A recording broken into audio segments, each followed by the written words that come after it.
ভিডিওটি junior homeopathic চিকিৎসক বন্ধুরা তোমাদের শেখানোর জন্য এবং দেখানোর জন্য। সোরিয়াসিস, স্কিন ডিজিজ সোরিয়াসিস সবারই কম বেশি জানা আছে। অ্যালোপ্যাথিতে কোনো চিকিৎসাই নেই। It is very difficult to cure, কিন্তু রোগটা সংক্রামক নয়।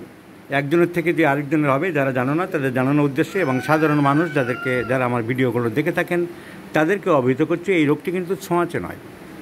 ওর সাথে লাগলে, হাত ধরলে, হ্যান্ডশেক করলে, গায়ে গায়ে লাগলে, জড়াজড়ি করলে কিন্তু এই রোগ সংক্রামক হয় না।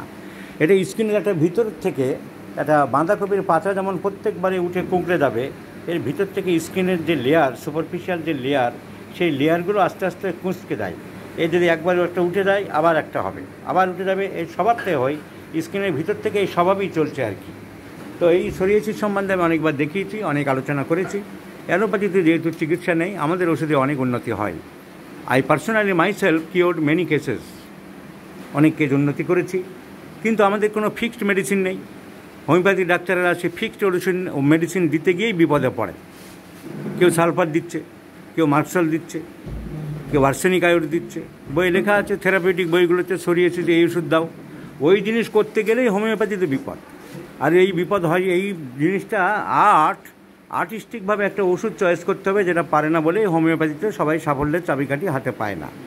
সেই জিনিসটা আমি শেখাতে চাইছি যে একটাই মাত্র লাইন, চিকিৎসার একটাই মাত্র মন্ত্র, that is treat the patient not the disease. রোগীকে চিকিৎসা করতে হবে, রোগীর সব সিমটোমেটোলজি নিয়ে আমাদের চিকিৎসা করতে হবে। এ ভদ্রমহিলার 33 বছর বয়স, ওনার সোরিয়াসিস হয়েছে, বিভিন্ন জায়গায় হয়েছে। আমি হাতের দুটো দেখাচ্ছি, খুবই কষ্ট পাচ্ছে দেখলাম, অনেক বাড়াবাড়ি আছে এখন। আরও বিভিন্ন জায়গায় আছে, আমি হাতেরটা দেখালাম। আচ্ছা, এটা কোনো তো ওর হয়েছে অনেক দিন বলতে প্রায় 14 বছর। 14 বছর যে হয়েছে ম্যাডাম, তুমি কোনো নির্দিষ্ট সিজনে বাড়া কমা বোঝো যে আমার সারা বছরই থাকে, কিন্তু আই হ্যাভ অবজার্ভ, আমি লক্ষ্য করে দেখেছি যে বর্ষাকালে বাড়ে, কি শীতকালে বাড়ে, কি গরমকালে বাড়ে। এখন সবসময় মোটামুটি দেখা যাচ্ছে। প্রথম দিকে একটু লক্ষ্য করে দেখেছিল শীতের দিকে একটু বেশি বাড়ে। সো প্রথম দিকে একটু শীতের দিকে বাড়তো। অরিজিনালি অ্যাগ্রাভেশন অ্যাট উইন্টার একটু ছিল। তো উইন্টারে যদি বাড়ে, সোরিয়াসিসের একটা আমরা ভালো ওষুধ সরিনাম ভাবতে পারি। কিন্তু সরিনামে যে চিলি পেশেন্ট, জিজ্ঞাসা করবো ওনার শীত গরম কেমন, তোমার শীতে বেশি কষ্ট হয় না গরমে বেশি কষ্ট পাও?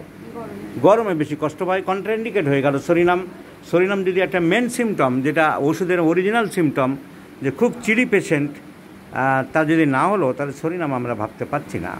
তাছাড়া সরিনামের আরেকটা সিমটম হলো সরিনাম হোপলেস, তাড়াতাড়ি ভেঙে পড়ে, কাতর হয়ে পড়ে, আর্সেনিকের মতন। সরিনামের একটা ডিপ্রেশন মেন্টালিটি, একটা পেসিমিস্টিক মেন্টালিটি থাকে। এই ভদ্রমহিলার তা নেই, এই হোপফুল। তুমি সহজে, তো আমাকে আগেই বলেছো, সহজে ভেঙে পড়ো না, তুমি আশাবাদী। যে কোনো বিপদ আপদ ঘর সংসারে হলে যে না, ও ঠিক হয়ে যাবে, ওটা উদ্ধার হয়ে যাব, এত ভেঙে পড়ার কিছু নেই, তুমি এই ধরনের মনে বিশ্বাসী আর কি। So she is hopeful. তাহলে আমরা সরিনাম মোটেই ভাবতে পারি না। তাহলে আমরা কি ভাবতে পারি? মার্কসলের আমি যে কেস টেকিং করেছে দেখছিলাম যে ঘাম ডবল প্লাস দিয়েছে, কিন্তু না, অত বেশি নেই। এই জন্য কেস টেকিং আমি রাগারাগি করি যে তোমরা প্লাস দেবে না। প্লাস বুঝতে গেলে, প্লাস দিতে গেলে যে কাণ্ডজ্ঞান থাকার দরকার, সেগুলো তোমাদের নেই। দয়া করে ভাই সব দিও না। ডবল প্লাস দিয়েছে, ওর ঘাম অত বেশি নেই। স্যালাইভা ডবল প্লাস দেওয়া ছিল না, স্যালাইভা সবসময় লালা পড়ে না, ঘাম খুব বেশি নেই। তাহলে প্রথম দিকে এর স্যালাইভা ডবল প্লাস আর সোয়েট ডবল প্লাস দেখলে মার্কসল মনে আসতো, কিন্তু না, অত বেশি ঘাম তোমার নেই, আর অত বেশি সবসময় মুখ দিয়ে লালা তোমার পড়ে না। তো সুতরাং আমরা মার্কসল ভাবতেই পারি না। কিন্তু এই কেস টেকিং যে করেছিল, এদের উপর যদি বিশ্বাস করি, ভরসা করি, দুম করে মার্কসল মাথায় আসতো। তাই সিমটমকে ইন্টারপ্রিটেশন করতে হবে। সিমটমকে ইন্টারপ্রিটেশন করে একটা বড় ওয়ার্ড, সিমটম কালেকশন করে একটা বড় ওয়ার্ড। সিমটমসগুলোকে কালেকশন করে সেগুলোকে ইন্টারপ্রিটেশন করা, মানে অনুধাবন করা, মানে বিবেচনা করা, মানে চিন্তা করা, সেটার মধ্যে দিয়ে আসল রহস্য লুকিয়ে আছে। রোগী অনেক কিছু বললো, আর লবণ খান পাতে, হ্যাঁ খাই, আর 3টে প্লাস দিয়ে বসে রইল। তারপরে যখন ক্রস কোশ্চেন, এইগুলো জানা যায় কী করে? ক্রস কোশ্চেনিং করে বারবার তাকে বা তার আত্মীয় স্বজন বা পারিপার্শ্বিক বা বাড়ির লোকজন যারা আসে, সবার সাথে একটা সমন্বিত আলোচনা করে তবেই জানা যায় যে সিমটমের গুরুত্ব কত আছে। না, লবণ অনেকটা করে খান মানে কীরকম? না, যদি ওই মাসে একদিন কম হলে একটু খাই, তাহলে কি লবণ 3+ হবে? ঠিক উল্টোভাবে যদি ধরি, লবণ কি আপনি পাতে খান? না ডাক্তার, এখানে কি হলো? উল্টো হয়ে গেল, লবণ খায় না।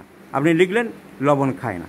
পাশ থেকে তার ওয়াইফ যদি না থাকতো বা হাজব্যান্ড না থাকতো, আমরা জানতে পারতাম না কী বলছে লবণ খায় না। ডাক্তারবাবু 3 চামচ করে লবণ খায়, লবণ ছাড়া চলেই না। আমি বকাঝকা দিই বলে আবার ভাতের মধ্যে লুকিয়ে নিয়ে বসে, তাহলে দেখা গেলো লবণ 3+ হয়ে গেল, কিন্তু রোগী বলেছিল লবণ খায় না। তো সিমটমকে ইন্টারপ্রিটেশন না করতে পারলে কিন্তু কোনোভাবেই আসল এভালুয়েশনে আসা যাবে না। তা ওনার সিমটমকে ইন্টারপ্রিটেশন করে আমরা দেখছি ওনার ফ্যামিলি হিস্ট্রিতে টিবি ছিল, ওনার মায়ের বোন টিবি হয়েছিল, সর্দি কাশি প্রায় লাগে, তা লাগে না, তাহলে মাংস খেতে খুব ভালোবাসে। ওনার অন্যান্য সিমটমের মধ্যে দেখছি ডিজায়ার ফর মিট। টিউবারকুলিনাম মাংস খেতে খুব ভালোবাসে, টিউবারকুলিনাম ব্যাসিলিনাম আমি বারবারে বলেছি একই মোটামুটি, শুধু স্কিনের উপরে ব্যাসিলিনামটা বেশি কাজ করে, এছাড়া আর পার্থক্য কিছু নেই। তাহলে আমি টিউবারকুলিনামের কিছু সিমটম পাচ্ছি যে বংশের টিবি ছিল এবং মাংস খেতে খুব ভালোবাসে। তার সাথে আমি জিজ্ঞাসা করলাম যে আপনি আর একটা সিমটম অলরেডি আমরা পেয়ে গেছি, সি ইজ হোপফুল।